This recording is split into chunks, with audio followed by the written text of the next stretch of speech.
Welcome to Siwa.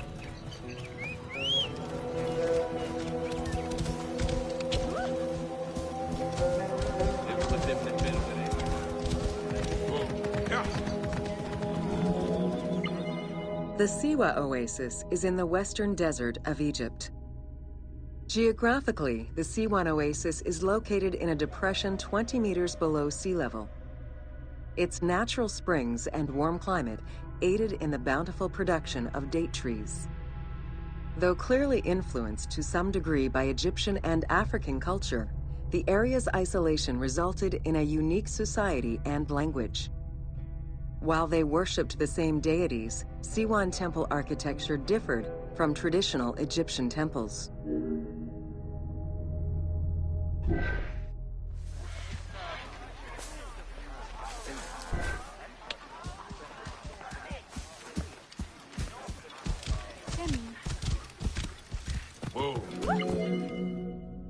Old Kingdom Egyptians referred to the oasis as cauldron, due to its unique geographical structure. Oases were crucial for nomadic tribes and caravans. Without them, there was no chance of survival in an otherwise harsh landscape. As such, oases quickly became hubs for trade, as well as areas of political control.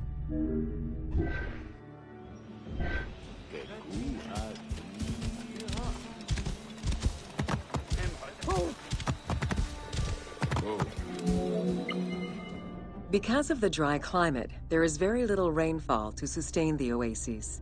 Instead, underground rivers flood the natural basins. Since many oases have a north-south orientation parallel to the Nile, just suggests they were once tributaries of the mighty river. There is evidence that ancient Egyptians attempted to create some oases.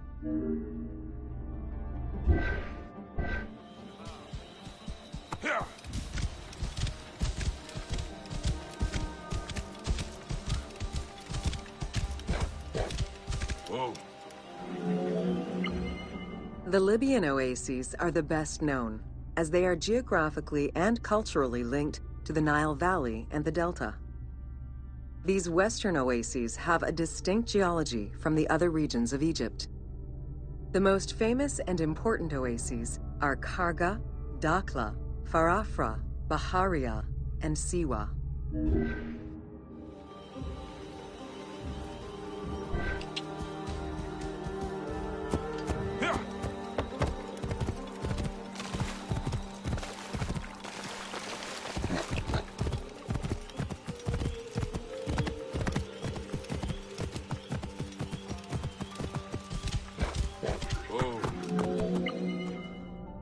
The Spring of the Sun is one of many thermal sources in Siwa, with the particularity that Cleopatra would have bathed in this one, giving it its name.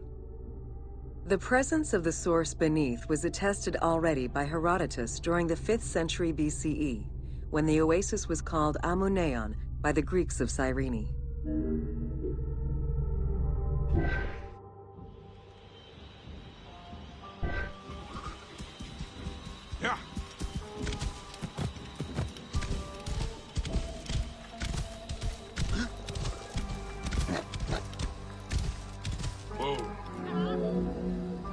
Oracles predicted the future, delivered omens that could be more or less obscure, and offered divine guidance.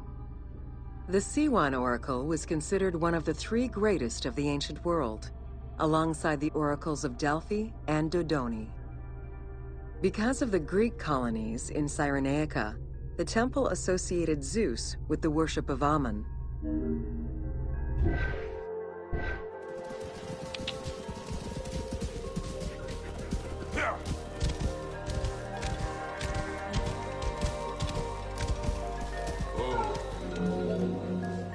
It is no wonder that Alexander the Great made the perilous journey to Siwa in order to consult the oracle, emulating the actions of mythical heroes such as Hercules and Perseus. This action earned the approval of the oracle, who validated his claim as Pharaoh of Egypt. He was confirmed as the son of Ammon, conferring upon him the most legitimate claim to date of all Egypt's foreign invaders.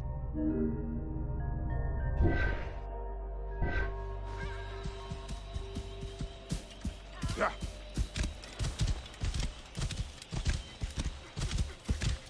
Whoa. The powerful and the rich would send gifts or travel great distances in order to ensure their good fortune by gaining the blessing of the Oracle of Siwa. Every successful blessing only increased the soothsayer's prestige.